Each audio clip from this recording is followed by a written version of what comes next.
KREM 2 News at Noon begins now. A hearing today for the lawsuit against Inland Power for the Gray Fire. We bring you the very latest updates. And it's been a very wet start to the day today. We're tracking the latest on the rain, snow, and freezing rain still tracking through our region. That's what I'm holding on to and treasuring, that God allowed me to have that time with him last night. Plus, we're hearing from a mother of a victim who died in this week's Bourbon Street attack as the investigation continues at this hour. Hi, everyone. It is so good to see you. Welcome to KREM 2 News at Noon. I'm Laura Papetti, and we do begin with breaking news coming in within the last 30 minutes. House Speaker Mike Johnson has been reelected as Speaker despite a turbulent first-round vote.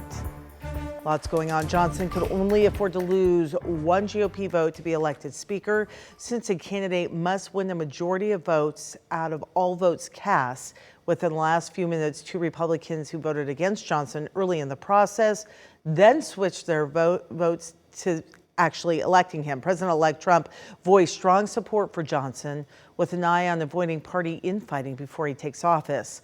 Without a speaker, no legislative business can take place, including the certification of Donald Trump's election victory.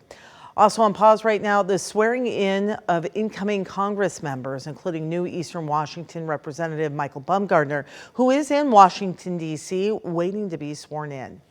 I am allowed to vote as the people's elected representative of the 5th Congressional District of Washington State, but still not yet a member. Very much hoping that I become a member of Congress today.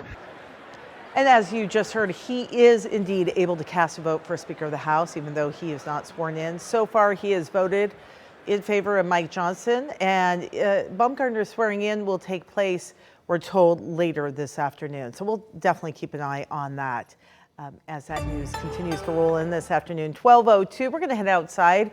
That is where our good friend Thomas Patrick is standing by with a look at the somewhat soggy forecast, or at least it was a soggy morning. I guess, what now can we expect looking ahead? Let me tell you, let me say it this way, Laura. I'm a bit regretting not bringing my umbrella out here. It is raining lightly, but definitely getting wet, standing by, just waiting for my turn here on the news from our Outdoor Weather Center. But there are still winter weather advisories in effect for another hour.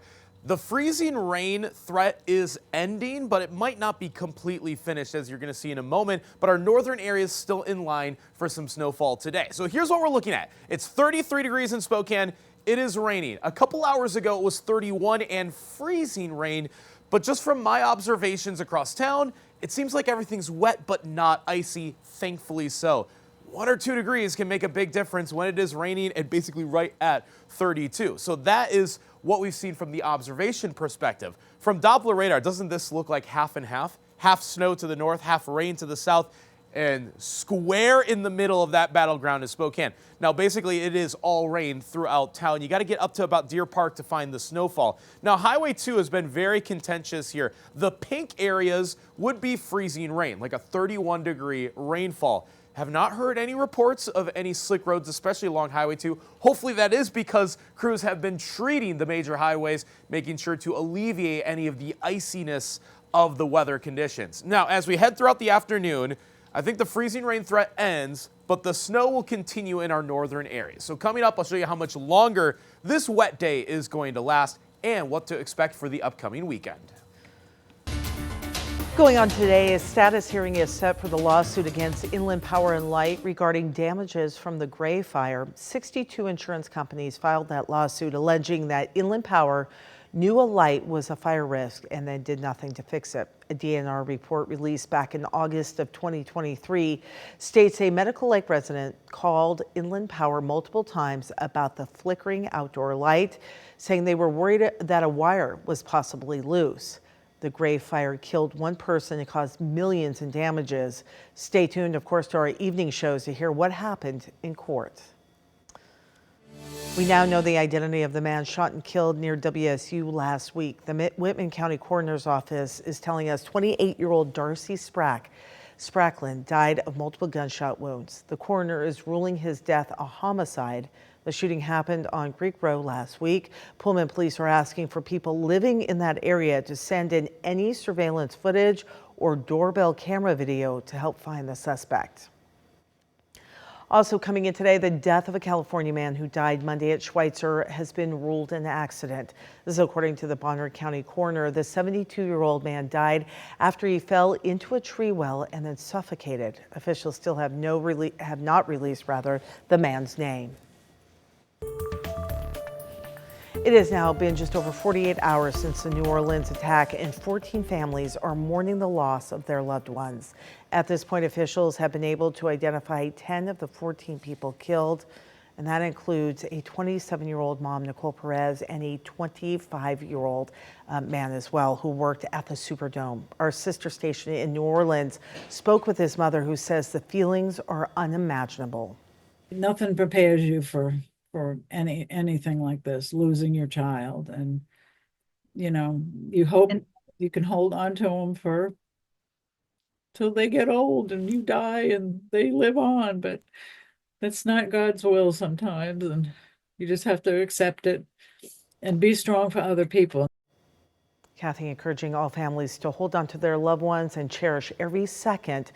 There are still 4 victims whose identities have yet to be confirmed, and we're continuing to follow that story. Meanwhile, new details coming in about the suspect in the New Year's Day Cybertruck explosion that happened in front of a Trump hotel in Las Vegas.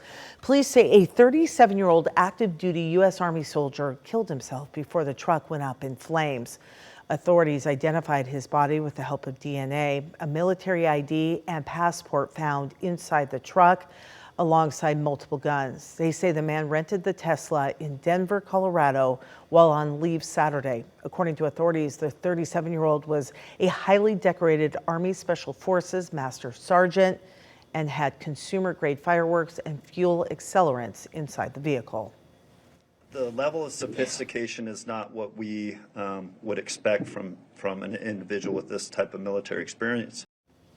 Officials still figuring out a motive, though they acknowledge they are taking the attack's location in front of the Trump Tower into consideration as they continue to look at things. Authorities searched the suspect's home in Colorado Springs, and we are still waiting to hear what they learned from that search.